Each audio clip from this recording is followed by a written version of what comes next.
What's up, everyone? Welcome back to the channel. Boozer here. Thanks for stopping by. Today's video, we're going to be talking about the mythical reward champion that we're going to be getting from the brand new content area, the Grim Forest. Now, we haven't been told exactly what we need to do to get the champion, but we have been told that it will be the end reward for the Grim Forest. So without further ado, let's check out the kit here for this champion. And here we go. It's going to be called Anaxia the Reborn. It's going to be a defense-based Spirit Affinity Lizardman. Really cool to see them adding a little bit more love to the Lizardmen. They only have one mythical champion, so I think they are trying to fill out some of the factions with less mythicals. Some factions have 3 mythicals, some factions only have 1, so I think they're trying to even it out a little bit. So that's really good to see. Let's check out the kit here in the base form. So Thirsting Sword on the A1. Attacks one enemy. Heals all allies by 5% of their max HP. Heals all allies by an additional 5% of their max HP if this champion attacks a target under Leech debuff. Okay, so you get 20% damage from one book as well. Not too sure right now whether she's a damage dealer in her main form. I don't think so. But it seems like she, provides some extra healing support for your team. Let's check out the A2 here. Death Plunge. 3-turn cooldown, 20% damage from books, 20% additional heal, so no cooldown reduction, which is nice. So you can kind of use the A1, A2 without any books. Attacks all enemies. Heals all allies by 15% of this champion's max HP. That's kind of nice. You can control it. The value of the heal increases by 5% for each leech debuff on the enemy team. So you're going to get a bigger heal if there's leech out, but it's already a decent heal, 15% of this max HP. If the champion receives any surplus heal, if a champion receives a surplus heal, then place a shield on that champion for 2 turns. The value of the shield is equal to the amount of the surplus heal received, up to 30% of the champion's max HP. So best case scenario, it's an AoE attack, full heal with a shield. Not too bad, although not busted or anything like that. Also conditional heal boost with a leech debuff. I mean, honestly, not too crazy. Not too crazy of an A2. A3, all-consuming roar. 3-turn cooldown. No books reduce cooldown here. So the A2, A3 can be usable without cooldown reduction from books. So no books actually needed, which is nice. Attacks all enemies. Places a leech debuff and a provoke debuff for 1 turn on all enemies. Also places counterattack on this champion for 2 turns.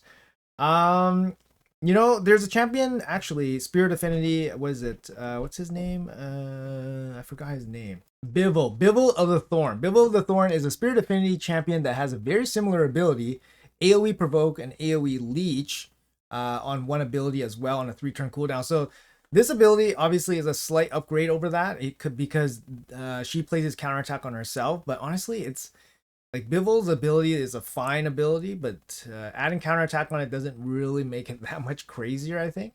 So provoke. So when she gets attacked, she will counter attack back and then heal up your team, right? And then she heals herself up as well.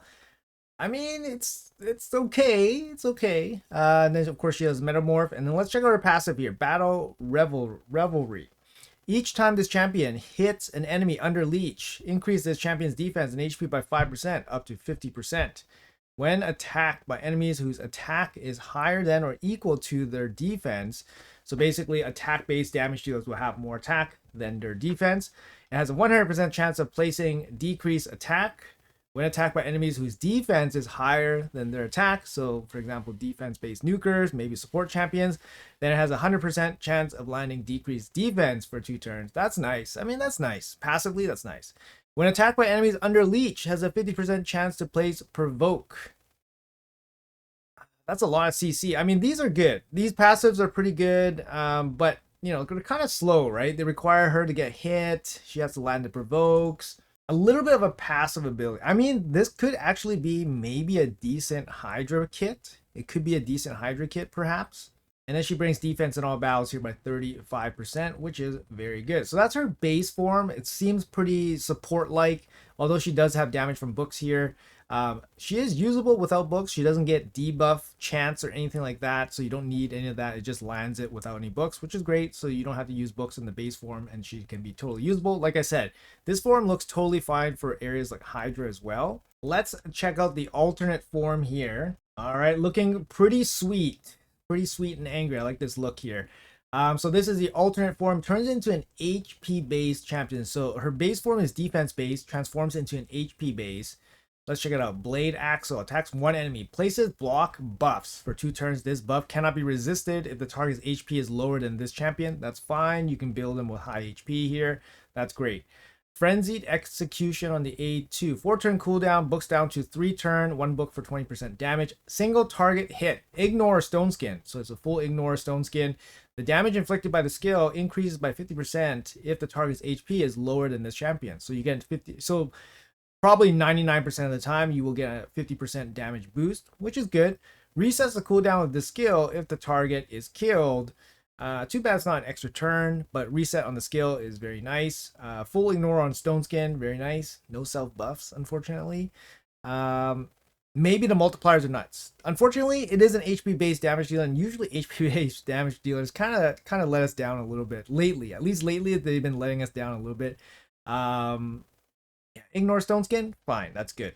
A3 Soul Separator. What a move name. Attacks one enemy. Before attacking, places 30% crit damage on all allies for 2 turns. There's the buff. Steals 50% of the target's turn meter, so it's a single target TM steal. Steals 100% of the TM instead if the target's HP is lower than this champion. Okay, so it's a full TM steal, most likely. Destroys the target's HP by 25%. Destroy 50% if the target's HP is lower than this champion. Single target hit. Places crit damage on himself and then steals the turn meter.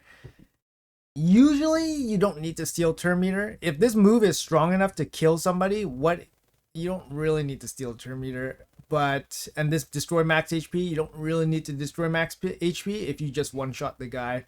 But of course, stealing the turn meter is always good. I don't know. It's interesting. It would have been nice to get an AoE here, right? 2 single target hits. I'm not too sure. Let's check out the passive here. Rage Nexus. Will ignore 15% of the target's defense if the target's HP is lower than this champion. Okay, that's great. Now that's great. 15% flat ignore defense, probably 99% of the time. We'll also ignore 15% of the target's defense if the target is under leech. This seems harder to set up because he doesn't land leech himself. He would need to land leech in his base form and then transform into his alt form to do the big damage. Or have somebody else on your team land leech. Leech is not super common, so it's not going to be easy to get that additional 15% ignore defense. Every 3rd skill this champion uses will attack all enemies instead. That's kind of interesting. I mean, will the base form count as 1 attack? 3rd skill this champion. I don't think so. I think this passive is only for this form. So 3 attacks will do a AoE instead of a single target. 3 attacks. I don't know how many. In arena, it's gonna be hard to use this because it's clearly an arena kit. But it's gonna be hard to use this and get 3 turns. This champion joins every 3rd attacking skill used by allies. This champion will use the default skill when joining, so uses the block buffs. Okay, when joining attack. I'm not too sure. I mean, Cardio has a similar kind of ally attack conditional, like Mishinaki has a conditional, but that's on every attack. It's a percentage, right? Percentage chance on every attack, whereas he gets a guaranteed attack every 3rd attack. Attacking skill used by allies. Interesting. Not busted or anything, and the 3rd skill this champion uses will attack all enemies instead. A little bit hard to use, not overly busted. 15% flat ignore defense on all the skills. I mean, that's pretty good. And then again, defense in all battles. A little bit weird. Why not give him, I don't know, HP in all battles? I think HP in all battles would have just been better, but he gets defense in all battles in both forms. Not 100% sold on this guy. Anaxia, not 100% sold. I don't know. It's giving me Polara vibes. Although Polara, I think, is quite good because Polara has some really good CC and can actually deal okay damage. But we haven't been able to playtest this champion yet, Anaxia.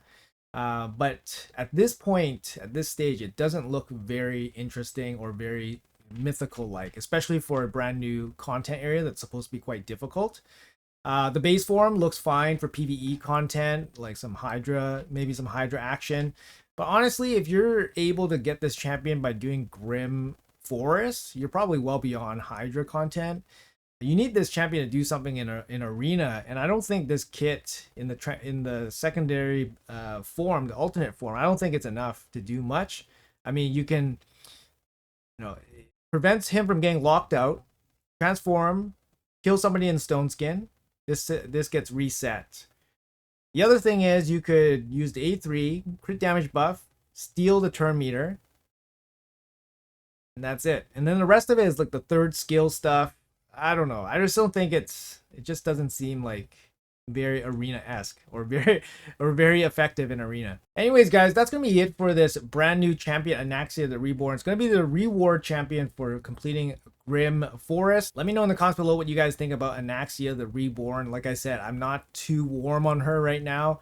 Definitely need to play test her. Maybe she has insane multipliers. It's gonna be hard to imagine this champion with insane multipliers though, especially yeah, being an HP based damage dealer and all that. I think in general, definitely a little bit underwhelming. For example, we have like some really good champions that are free in this game, like Marius, Carnage, Empress. I mean, to name a few, there's tons that are very good, very impactful, especially when you get them. I just don't think this champion is that impactful when you are going to be able to get this champion. I mean, in terms, I don't know how difficult the Grim Forest is right now, but I mean, in terms of this one versus Polara, I don't know which one's worse for completing that content. But on first look, I think Anaxia is probably worse off as a champion versus Polara. But maybe it's easier to get because Polara is not easy to get. So, anyways, guys, let me know in the comments below what you guys think. Have a great Friday, and thanks for watching until the end, and I'll see you guys in the next video.